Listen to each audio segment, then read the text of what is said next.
Before our farm was swarmed with dust and despair, everything was going great. We were living on a farm in Oklahoma where there was fertile soil and plenty of water. This was perfect conditions for growing wheat.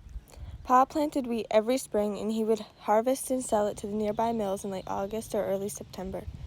During the planting and harvesting seasons, my sister, Joanna, and I would stay home from school to help on the farm. We would often complain about working in the heat, but Pa would shake his head and tell us not to complain. The next year, Pa took out a loan from the bank to buy a tractor.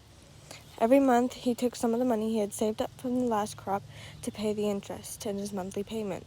Pa got the tractor so he could plow more land in less time. One day in October 1929, the first disaster struck. The stock market crashed, sending the United States into an economic bust. When I heard the dreadful news on the radio that morning, my heart sank.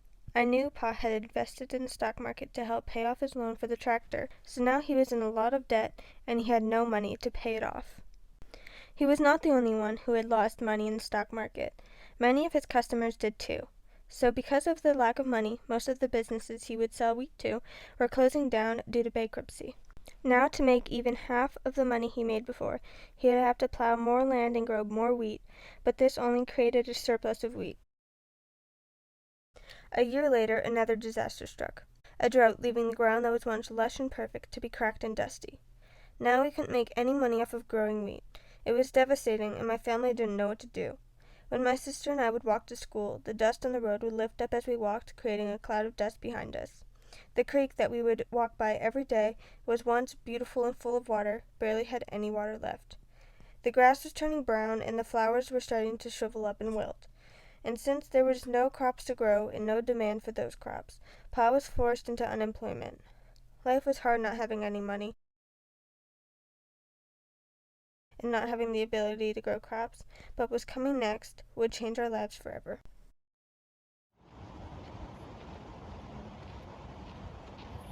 Look!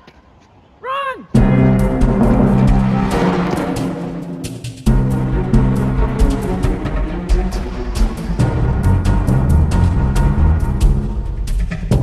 Like the other storms, the dust is coming from the northern plains.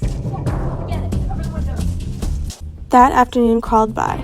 The dust and wind blew through our farm, burying many things we had left out in the rush. I felt as if the room was closing in on me.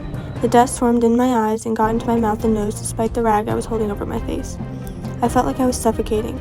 The heat was sweltering in our small house, and the dust stuck to my skin in a thick layer. I wished that the storm would end, and we would be able to see the sun shining and hear the birds chirping again. To pass the time, Pa explained to us how we could tell where the dust was coming from depending on the color of the dust. He said if the dust was dark brown or black, it was coming from the northern Great Plains. If the dust was red, he said it was coming from right here in Oklahoma. When we knew it was safe after the storm, Pa went out to the barn while Mama, Joanne, and I cleaned the house. In the barn, Pa found that most of the chickens were buried alive, and the few that weren't suffocated from the dust were barely clinging to life. One of our cows had passed due to breathing in too much dust, and the rest of the animals were barely clinging to life as well. In the house, Mama, Joanne, and I were cleaning and talking about how Joanne and I were not happy at home anymore, and that we wanted to go find work somewhere else. So what's going on? Well, Mama, I was thinking, and I'm just not happy here. What do you mean? Well, it's just with the dust storms, and it's just getting dust in the lungs and all that. It's just, I can't anymore. And I was thinking that maybe, because we are kind of struggling financially, I was thinking that maybe I could go and get a job somewhere. What kind of job? Well, maybe I could work on someone's farm, maybe in a sewing shop. I'm not entirely sure. Maybe. How are you planning to get there? Like, are you. Is it far? Yeah, it probably will be far. Hey, Margaret. Yeah? I need to talk to you. Okay. So I was just talking with Mama, and I'm gonna be leaving, and I wanted to know if you wanted to. Where are you going? I was gonna go hitchhiking and try and get a job. Okay. I'm not sure I want to leave Mama and Pa here alone, but I'll think about it. I was not sure at first that I wanted to leave, but I was unhappy, and Joanna didn't want to travel alone. Saying goodbye to Mama and Pa was horrible, and I knew that I would miss them very much. Pa gave us as much money as he could spare. It was about $10, but we were grateful for the money. We knew that money was hard to come by these days. I'm okay with my decision to go with Joanna now. I'm excited to see what is out there, and I'm excited to meet new people and start a new chapter of my life. Joanna, are you sure this is a good idea? I mean, it's not too late to back out. Look, I'm sorry, Margaret, but this is the way it has to be. We can't stay here anymore. Okay, when the train starts, we have to run out of the bushes as fast as we can and jump on.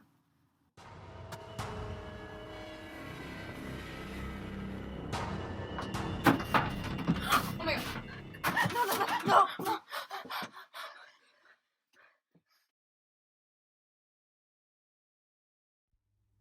The past few weeks have been thrilling, yet dangerous.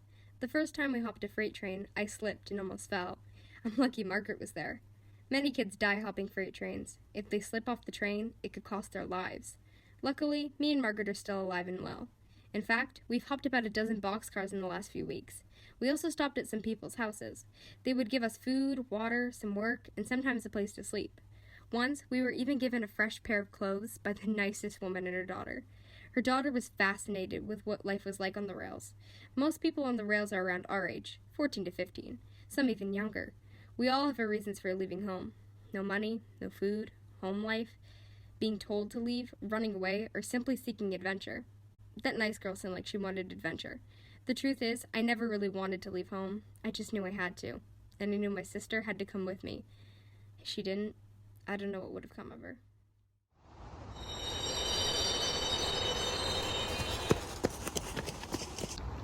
Hey, stop! Margaret, run!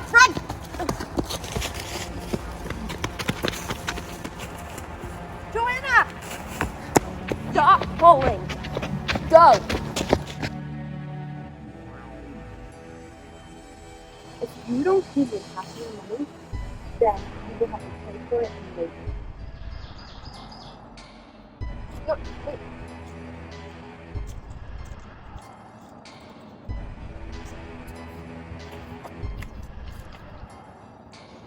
You're gonna be held here for the night. Come on. Yesterday, me and Margaret were caught by a bull on the rails. We were trying to hop a freight train, and the bull caught us. Bulls are police officers that work on the rails, trying to prevent hobos from hopping the freight trains. They took half of our money as a punishment, and then we were forced to stay there for a night. We were just released an hour ago. I never want to get caught again. Where are we going? I'm not sure. I heard from some of the hobos on the train that there's multiple houses on this road, and sometimes they give out free food. I hope so. I'm really hungry. I am too. They said to look out for hobo code. Oh, like the ones we saw when we got off the train? Yeah, like that. Wait, is that one over there? Kind-hearted lady. So she must be generous. I hope so.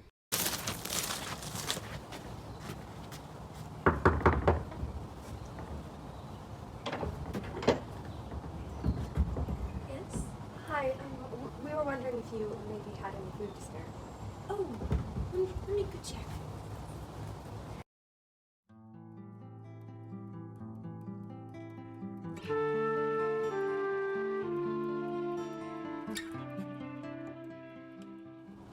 Is this good for now? It's fresh bread right out of the oven. Yes, that is more than enough. Thank you so much. Thank you so much. Just good luck.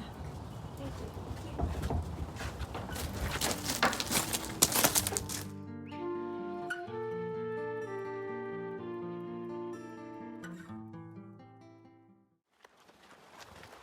Oh, look, there's a hobo critter.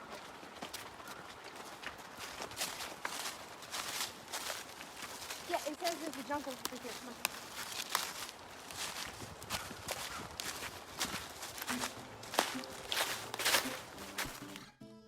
This evening was the most fun evening I've had in a while. This boy, James, talked with me and Margaret all night. We found out so much about his experience on the rails that will help us out in the future. Everyone likes to tell their backstories, and James was no exception. His family came into a good sum of money during the boom in the early 1920s, when the demand for their crops boomed. So, they supplied as much as they could. They expanded their farm, bought more things, and were doing good. But then, the bust came in 1929. The stock market crashed and the banks closed. Nobody was buying their crops, and they were left with a surplus of crops that ended up just rotting away. And when they tried to grow more, it died within weeks from the dust. James's family lost everything. They were evicted from their home due to not being able to foreclose their mortgage, and it was put on the auction block for the highest bidder. Then, James's family told him he needed to leave, for it was the only way he could live a better life. I feel so bad for him. It makes me feel like Margaret and I had it good, even if we didn't. On a lighter note, everyone around us was telling stories to each other, too. They were drinking, smoking reefers, talking, and laughing. I felt at home and oddly safe, despite the dark stories that were being told. And then, we were all told to take whatever food we had and drop it into the pot over the fire. According to James, this was called mulligan stew. Mulligan stew is putting any food you can find and throwing it into a pot and serving it. I and Margaret didn't have anything, so we watched as everyone took what they had and threw it into the pot. We were given old food cans and dipped them into the stew to take our share. It's time I had to sleep. We have to leave early in the morning. I'll never forget this evening and the kindness of the people here.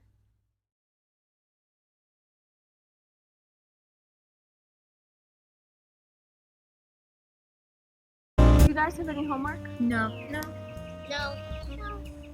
Maribel, can you take the twins for a walk, please? Sure. Come on. Things have been going pretty well for me. On the weekdays, I walked my siblings to school. I spent most of my weekends helping my family. My family has a family business that sells clothes for men and women. At this time, family businesses were very popular in the city. Our family business has been around for more than 8 years.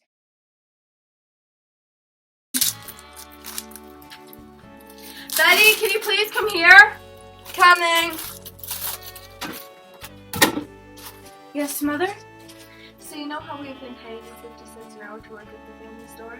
Yes. We can no longer pay you that much. Martha, Yeah? go get the kids. I have an announcement. Come on. Guys, I have some devastating news. The stock market, it crashed. We lost our money. We lost our family business. What's a stock market? A stock market is A stock market is where you sell stocks for money depending on how many people are trying to buy them. People buy stocks to earn money, but they fail because the bank loans couldn't be paid off. The people that put money into the bank put a lot of their money into the stocks, and when it crashed, they couldn't get it back. The banks were crowded with people for a while afterward. When people realized they couldn't get their money back, they panicked. This is how people lost their jobs, houses, and most of the time, even family. My father had been one of those people who put lots of money into the stocks, so we knew that we were going to lose the family business and possibly our house. Betty, your father has left, so I'm going to need you to get a job. Okay, I've tried. I've looked everywhere. I went to every store in New York. I went to every factory. Just can't do it. I know, but you're going to have to keep looking. We don't have any money left, and tomorrow morning we're going to have to move to the Hoovervilles. I understand. Yes, Mother. I'll work harder. Thank you. That day I set off to the city again. I looked and went everywhere to find a job, but no luck. I couldn't find one. When I came home, my mother was packing some of her stuff. I sat down next to her and asked what she was doing. She looked at me and said, "Your father hasn't come home yet, and today I got the final notice that we have to move out by tonight." The next day, it just got worse. My family and I moved out of the apartment and went over to the Hoovervilles. We had to walk for miles across the city to where the waterfront was. Along the way, we got cardboard, some old pieces of metal, and old cracked wood we found. It wasn't a lot, but we were desperate to find anything else. As we arrived, I saw the Hoovervilles. People were standing around and helping build small buildings that were close to each other. That night, I was so devastated, and I was trying to comprehend what was happening to my family and I. I started to think about what if I went away from the city. At first, it was just a thought, but then I started to really think about it. I was old enough to ride a train, and if I moved, I would send money back home. It would give me a chance to start a new life and help my family out. I decided to go to Maine and leave without my family knowing. I got a piece of paper and wrote a note. The next day, I set off to the woods beside the train tracks and waited for hours until the train came along and stopped. I wonder if someone will get on the train. Yeah, I think someone will. I saw a lot of people crouching. Yeah, and we've been on this train for a while. It's surprising no one has been on here yet. Yeah, maybe there's others in other rooms, but... Oh my gosh!